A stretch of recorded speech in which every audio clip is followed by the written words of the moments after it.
All right, so I do look a little bit close up, so let me move, kind of situate myself here. All right, so I'm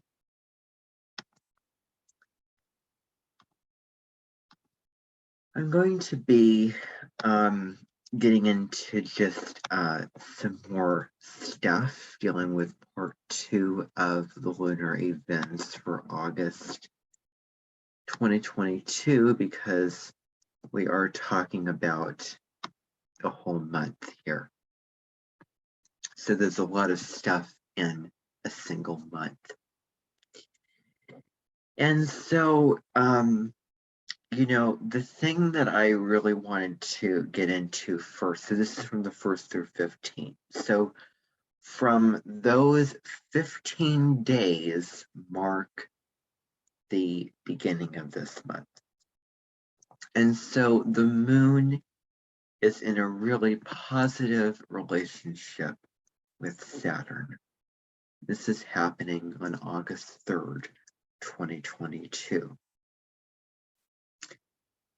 And so, the moon represents emotional depth and inner peace. It's that feeling of just, of just feeling your feelings and just moving through the day in that kind of state. It's, it also, because you feel your feelings, you want to feel good. You don't want to feel crappy or negative or, drained or whatever it is. So it's what you want to feel, having this environment or situation where you want to feel, emotionally connected to, emotionally secure and not off balance. And so Saturn looks at structure. It's the planet that looks at, time of how we're best utilizing it, because it's really that planet which says, why are you sitting here playing video games when you could be starting this new venture in your life, be it a new exercise regimen, be it creating a desk, whatever it may be. It really is a planet that wants to make sure that you're focused on your life's mission.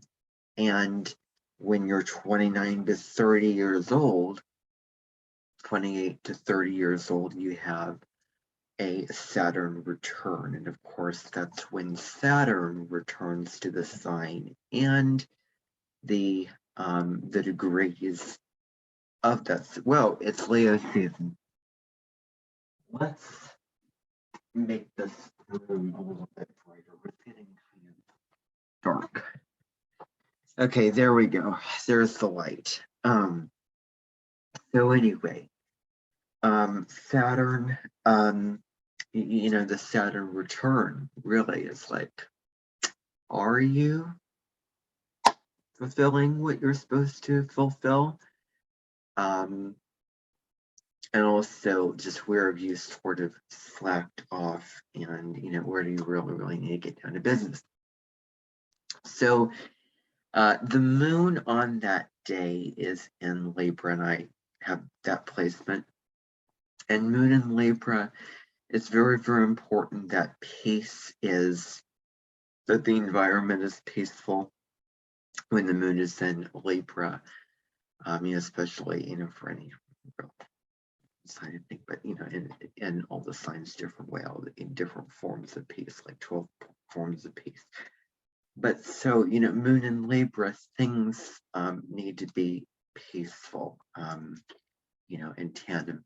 Sensitivity, there's sensitivity toward balance in the environment.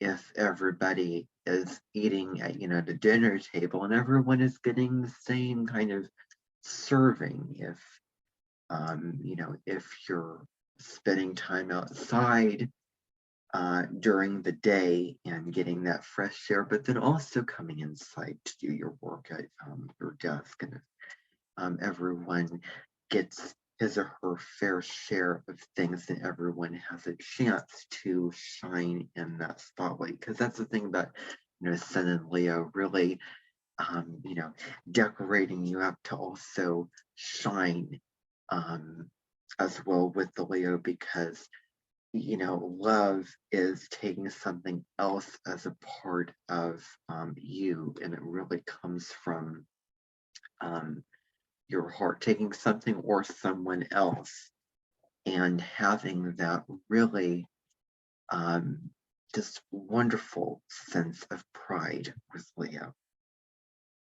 So, there's this desire to make peace with the moon in Libra, not to really rock the boat necessarily, but everyone's taken care of, everyone's happy, everything's going super well. That but the important thing is, see my hands, this isn't balance. This is balance. That's important to know.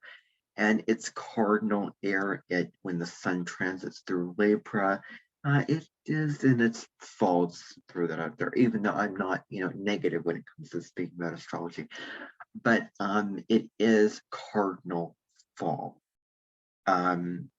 It is cardinal air initiating relationships, and not only maybe new relationships under this moon, not new moon but moon, but it could also be if maybe the give and take in relationship, if you're over giving, or you're or maybe you aren't giving enough in a relationship, to where maybe something with the relationship of the status quo when it comes to living this certain house and this certain job, uh, and maybe transitioning to another job at a bigger case, but just especially with the spouse, because Libra rules marriage and spending time doing an occasion. Maybe it's going on a day trip, or or just spending some time at home, of really getting the relationship stimulated so that it doesn't lose its excitement. And so Saturn is in Aquarius. It's been there since December 17th, 2020. It entered in March 2020, and then it retrograded back into Capricorn, and then it officially entered at 0 degrees on December 17th, 2020. And of course, interacted with Jupiter in Aquarius at 0 degrees, December 21st, 2020. So Saturn in Aquarius. So what is out of this world? What are the out of this world ideas, like new, trends for reinventing, for a new flavor of ice cream, or for a new, way that, a new system that we can communicate from, like Zoom, like what I'm recording this video off right now, ruled by Aquarius, of that you can connect with people, but you don't necessarily have to be physically in the same room in order to do it. And so, the real challenge for us on a personal level is really to break away and to go beyond the limitations of being free and being your quirky self. So, try new things, be it just a new little trinket type thing that you're, inventing, or something, or big, like a new career path that you want to embark upon. Also, coming together with community people and exchanging ideas and sort of the light airwaves, more just gazula down, kind of up in there. There it is, Saturn's in Aquarius. I'm liberating myself with what I'm saying. So, and then trines are very, really well balanced, or things, it just feels good when there's a trine. And then the moon trine Saturn, which is, again, on August 3rd, 2022, is when, it's a wonderful opportunity to work out any emotional baggage that may be in your system, anything that doesn't need to be there, and to, again, clean up the system to, what is the structure here, what is going to work out for me, and really putting the attention on what sort of setups that you have in your life and how well that they're working out for you, and creating structures that feel, emotionally positive for you. And also be looking at past nostalgia, because Saturn's very much about the past and traditions and lineage, and all those things. So, digging into so many different types of things from, the past as well. That's another interesting thing about this moon trine Saturn as well. And so a goal that you're, emotionally content with, that you can drop in and it feels right for you, like you're going on the right path in life. And also getting through challenges, so that in feeling emotionally fulfilled, like I passed that, that ring of infinity. I feel like I've accomplished this level of the game, kind of thing. There's a real, really wonderful feeling when it comes to, just achieving something. And so, yeah, it's a good day to, get things done. So then on August 8th, 2022, we have the moon square Neptune, and the moon will be in Sagittarius, which is the sign of travel. It's the centaur, so sort of reaching out high into the heavens, and always going beyond what you have experienced, always, going into new territory. It's always about the next best thing. It's always about what is hot, what is in, what is unknown, and sort of, adding that in your own sort of experiential journal of, oh, I went to this place, I experienced that kind of thing. So feeling light and jovial as well. It's a good opportunity to look at our philosophy of life, of how we view our life and how do we want to feel. Obviously, we want to feel good about our life. So what can we do to make, us feel better? And it is squaring Neptune, and Neptune being in the fog state, because things are unclear in the fog. You can't really see things. The fog sort of covers it up. Things aren't, exactly direct and, it was palpable. And there's this sort of unclear dream state of being. And so, and the interesting thing, I was, reading about this, and it was discovered in 1846, and the planet is blue, and there's kind of winds around it, and it's very fluid. Altered states being connection to higher power, beyond the logic. Sort of right brain, the mystical function of things. And then this is square the moon, and squares are like the planets are going to war. They're not really getting along, or one sign's fighting with the other in a battle for strength. That's that kind of conversation.